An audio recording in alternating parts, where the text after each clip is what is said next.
Leçon 319. Je suis venu pour le salut du monde. Voilà une pensée de laquelle toute arrogance a été enlevée et ne reste que la vérité, car l'arrogance s'oppose à la vérité. Mais quand il n'y a pas d'arrogance, la vérité vient immédiatement remplir l'espace que l'ego a laissé inoccupé par des mensonges. Seul l'ego peut être limité, par conséquent, il doit rechercher des buts qui sont tronqués et limitants.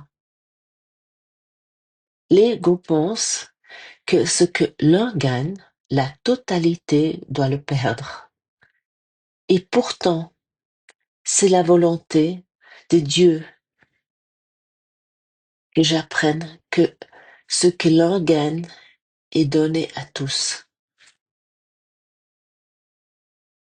Père, ta volonté est totale, et le but qui en découle partage sa totalité.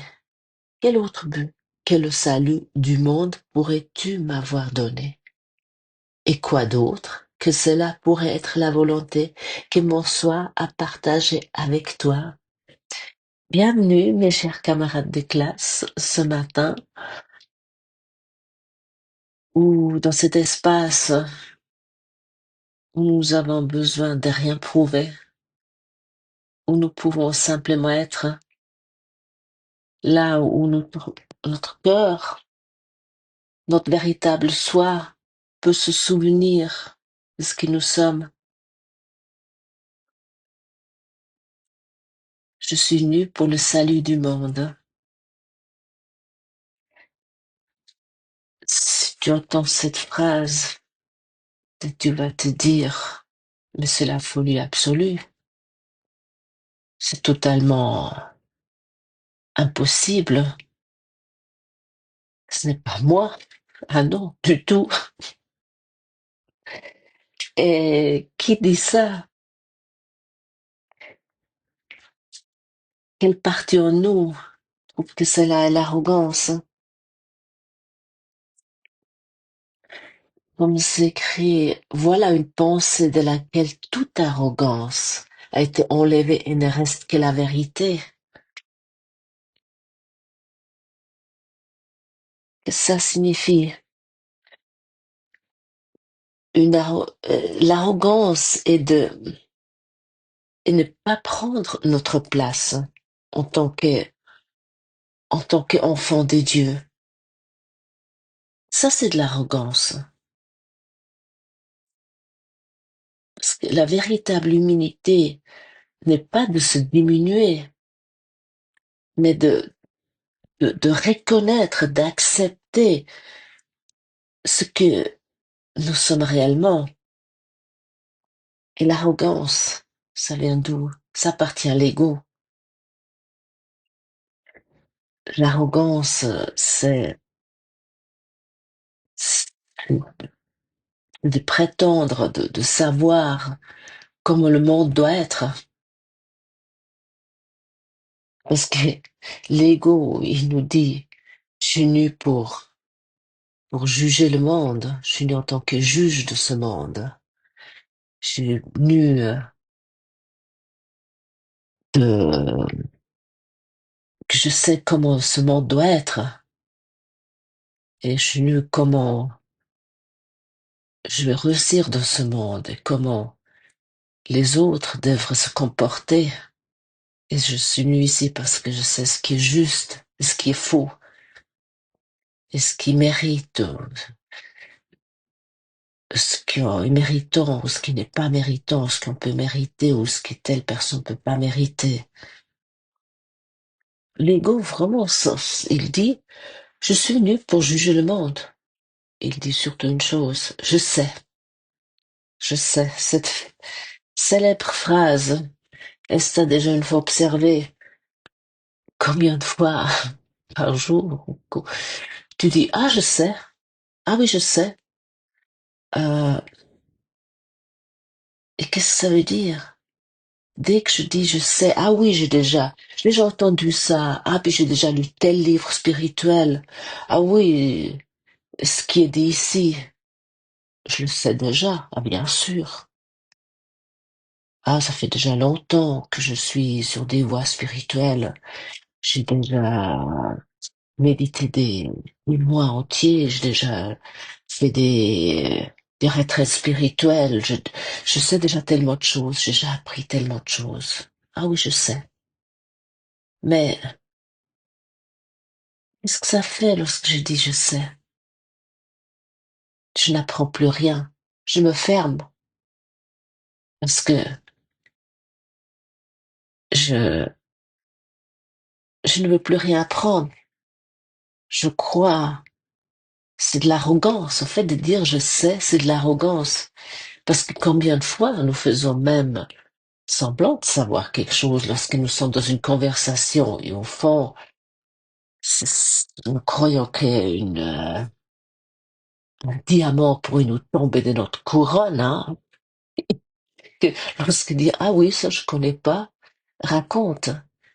C'est souvent très difficile. Combien de fois nous prétendons d'être au courant sur des choses où nous osons au moins pas dire ah je ne sais pas, ça j'ai pas appris, ça je connais pas.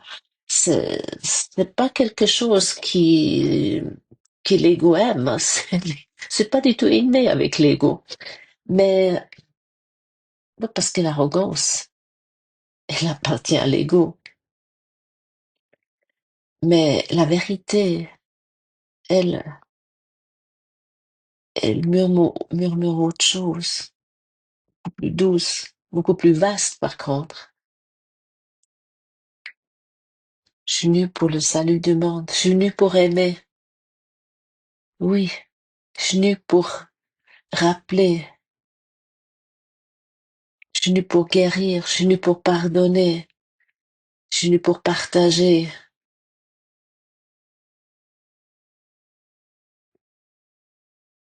Et quand l'arrogance se retire, même un instant, même si tu t'arrêtes juste un instant et tu prends quelques respirations et tu te dis oui, je suis venue pour aimer. C'est ma véritable fonction. Je suis pas venue pour juger le monde. Je me pardonne cela. Et à ce moment-là, il y a, il y a un espace qui devient, qui se libère. Et ce qui est notre véritable nature peut apparaître. Mais l'ego nous raconte sans cesse, ah non, non, tu n'es pas digne.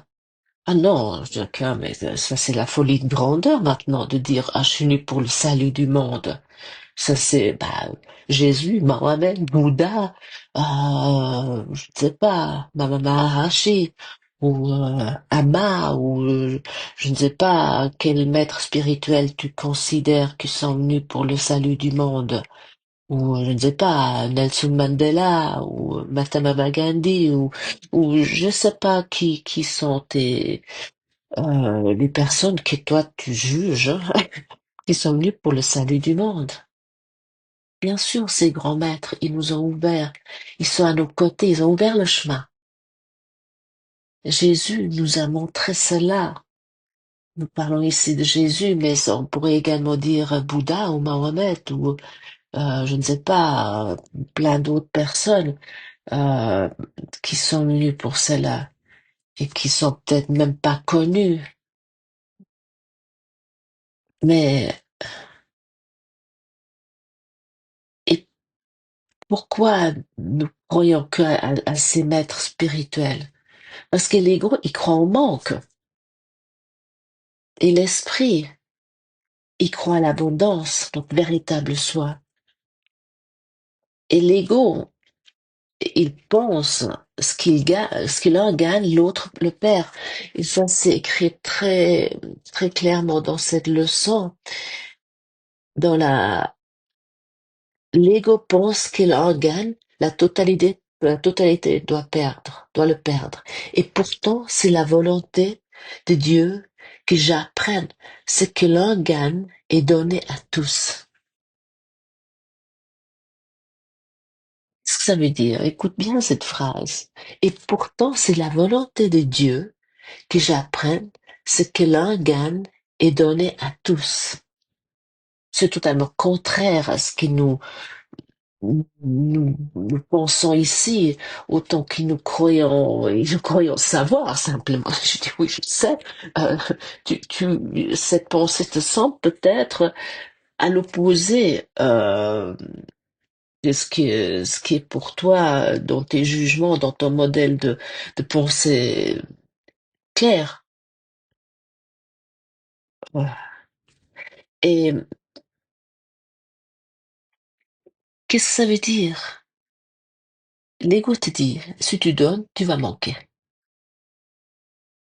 Et si tu aides l'autre, tu te prives toi-même. Et si tu t'ouvres, tu risques de perdre, par exemple. Mais la réalité, la vérité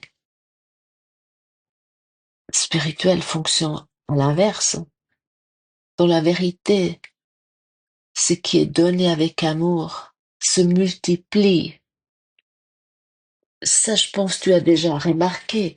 Ici, les dons que nous parlons ici, les dons de Dieu sont quoi? C'est pas de la forme, mais nous sommes tellement attachés à la forme, nous croyons, bah, lorsque il y a quelqu'un qui a son anniversaire, tu dois venir avec un grand cadeau, tu dois amener quelque chose de la forme. Et, et parfois, même si tu penses que tu as vraiment amené quelque chose de la forme qui a coûté cher, etc., et tu as pas l'effet espéré, en fait, ce que tu espères avec ça, euh, c'est pour toi. Tu, c'est déjà observé, tu le donnes à l'autre, mais t'as quand même cette arrière-pensée qu'il va l'apprécier, mais pour toi. Parce que c'est une idée, euh, ouais, que nous avons mis par-dessus, par-dessous. Nous cherchons ainsi l'amour. Bien sûr, on est dans ce monde, donc d'arriver et de dire, écoute, je viens avec rien, je te donne que de l'amour. Peut-être ce serait très bien, parce que souvent, c'est surtout bientôt c'est Noël, et puis on est parti au nouveau dans cette frénésie des cadeaux, et puis on s'offre des choses que après on est là, mais qu'est-ce qu'on va lui offrir? Et puis elle, et ci et ça, et puis il y a les bougies parfumées qui circulent, et puis les boîtes de chocolat, et puis euh, etc. C'est souvent quelque chose qui est assez compliqué, mais parce que c'est pas ça. Ce qui est, c'est l'amour qui compte. Ça ne veut pas dire que tu peux pas offrir quelque chose, mais si nous sommes honnêtes, il y a quand même tout le monde se dit ouf, qu'est-ce qu'on va offrir à la belle-mère, ou qu'est-ce qu'on va offrir qu'est-ce que j'offre à ma fiole? Oh là là, etc. Et puis, ils ont de toute façon déjà tout. Puis on a déjà tout aussi. Euh, mais parce que ce qui, ce qui manque, c'est l'amour. Et l'amour se multiplie. Et lorsqu'on donne l'amour, mais si tu donnes vraiment, tu peux offrir quelque chose, mais donne avant tout l'amour. Et à ce moment-là, tout est différent parce que l'amour se multiplie. Et ce qui est partagé se renforce parce que l'amour se partage. Lorsque tu offres l'amour, tu l'offres pas qu'à une personne. Ça, c'est nouveau l'amour particulier euh, qui était déjà mentionné dernièrement. Non, c'est lorsque tu offres l'amour, tu l'offres au monde entier. L'amour n'est pas quelque chose qui est pour une personne. L'amour est quelque chose qui est tellement vaste si tu l'offres véritablement. Parce que tu es que amour. Et ce que tu es, c'est illimité. Donc ce que tu offres est illimité. Et ce qui est offert ainsi devient immédiatement à toi et ça revient. Parce que donner est une manière de se souvenir. Laisse que tu donnes vraiment sans attente, parce que lorsque souvent nous donnons un cadeau, nous avons une attente de retour, euh, une attente de reconnaissance, une attente, euh, ouais, qu'on va être plus apprécié. Certaines personnes, ils font des cadeaux énormes. Euh, euh, oui, il y a souvent aussi un deal. Par exemple, ma fille, qui était jusqu'à présent aux études, elle a un ami qui a un métier, qui travaille déjà, qui gagne sa vie, et puis qui lui fait toujours des énormes cadeaux. Et puis il y a quelques années, il lui a offert un iPhone, je pense que c'était à l'époque l'iPhone 15 ou je sais pas, ou 14, je sais pas, enfin c'était le dernier iPhone qui coûtait passé 1000 francs suisses ou euros, si on veut parler d'euros, et elle était tellement fâchée, elle voulait quasiment se séparer de lui, il a presque réussi cet iPhone à travers la tête, parce que elle me dit, mais moi, je peux pas lui offrir la même chose. Moi, j'ai pas les mêmes moyens. Moi, je peux pas dépenser plus que, je ne sais pas, 100 francs au maximum pour un cadeau pour lui. Donc, ça m'a démontré tellement comment nous sommes en train euh, mais nous faisons tout ça, c'est pas que ma fille, de, de faire des deals. Je dis, euh, Hmm, la belle-mère, elle invite tout le temps tout le monde chaque semaine. Donc, il faut lui faire un grand cadeau parce que tout ce qu'elle cuisine pour nous, c'est un sort de deal tout le temps. C'est pas de l'amour, non. Donc, souvenons-nous de ça. La vérité, c'est que c'est l'un gagne et donné à tous, mais c'est les dons de Dieu, c'est l'amour, c'est la paix, simplement.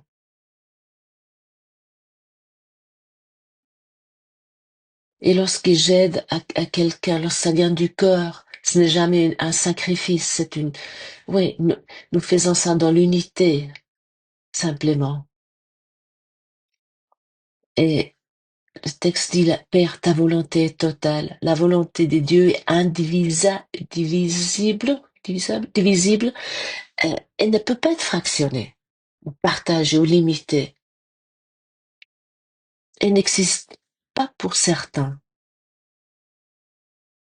Elle, elle ne prive jamais un pour donner à l'autre, non. Euh, Ah oui, à elle, j'ai fait un plus grand cadeau parce qu'elle m'est plus sympa qu'elle, ou ainsi de suite. Et ce qui est vrai pour un seul est vrai pour tous. Et c'est pourquoi le salut du monde n'est pas un projet extérieur, pas une mission héroïque, parce qu'on peut aussi se raconter là, on peut se dire, ok, alors je suis digne, euh, mais comme une action héroïque. Non, pas du tout. Je suis pas ici le sauveur du monde version héroïque. J'ai pas une mission, je suis pas investie d'une mission héroïque. Je dois pas convertir les gens au cours au miracle. Non, c'est pas une responsabilité écrasante. C'est un mouvement intérieur, c'est une ouverture. Et ainsi ton esprit retrouve la paix. Et automatiquement, sans un effort, le monde en bénéficie parce que nous ne sommes pas séparés. Et c'est que tu guéris en toi se reflète partout. Ce que tu acceptes en toi se communique silencieusement. Ce que toi tu le pardonnes pour le monde entier. Et comme déjà mentionné dernièrement aussi, lorsque toi tu pardonnes quelque chose véritablement, ça peut avoir des effets à l'autre bout du monde, ça peut avoir des effets en Afghanistan ou en Finlande. Et nous n'avons pas un poids sur les épaules avec cette idée, je suis venu pour le salut du monde. C'est simplement de nous souvenir. Nous sommes venus pour apporter la lumière simplement en la reconnaissant. Nous sommes venus pour offrir la douceur parce que elle est notre nature. Nous sommes venus ici pour nous souvenir de l'unité. Nous sommes un. Et, et, et avec ce souvenir, nous libérons le monde. Et tous ceux qui croisent notre chemin, pas, ils vont se souvenir avec nous. Parce que la paix, la joie, elle est contagieuse. La douceur est contagieuse.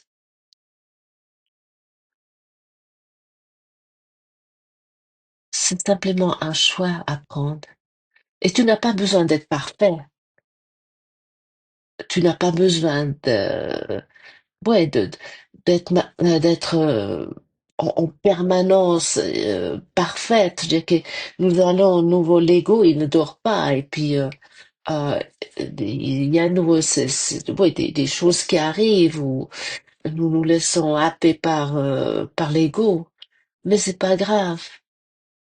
Donc, si tu te rends nouveau compte, arrête-toi, pardonne-toi, surtout ta culpabilité, parce que souvent, il y a la culpabilité qui arrive, ah, de toute façon, je suis pas capable.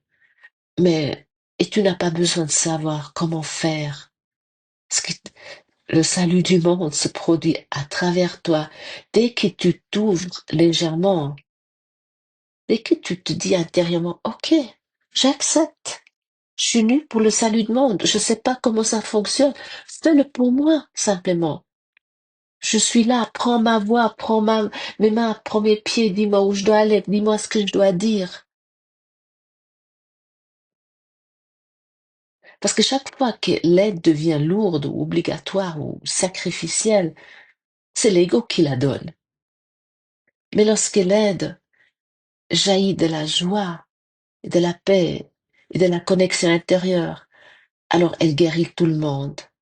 Et toi en premier, c'est pas forcément de l'aide dans la forme, mais peut-être quelqu'un vient aujourd'hui vers toi et puis il semble avoir un problème. Demande ce que tu dois dire. Et, ou si tu dois simplement écouter silencieusement. Mais, et souviens-toi, la personne qui te parle, et même si elle semble être, tu vas te dire peut-être, mais il est totalement dans son ego. Non. Voilà, innocent. Vois la face du Christ en lui. Et c'est ça, parce que tu es un, nous sommes un, we are one. Et tu ne donnes plus pour te prouver quelque chose. Ne prends pas, chose pas tout d'un coup cette idée, ah oui, je suis le sauveur du monde. Ah oui, moi je sais parce que je fais le courant miracle. Ça, c'est un grand piège, je connais bien. Mais parce que tu te souviens de l'unité et, et lorsque tu donnes, tu reçois. Et il n'y a pas deux, il n'y a qu'un, simplement. Et tu n'as rien à accomplir, ni à mériter, ni à réussir. Tu te laisses simplement guider, traverser par ce qui est déjà là, déjà en toi, depuis toujours. Le véritable salut du monde, c'est ton esprit qui revient à l'unité. C'est ton cœur qui se souvient.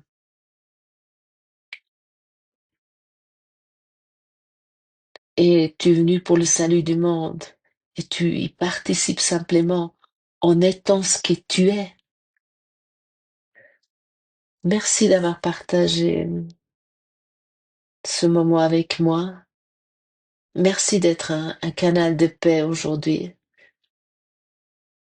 Et merci d'être aujourd'hui l'expression vivante de cette leçon. À demain.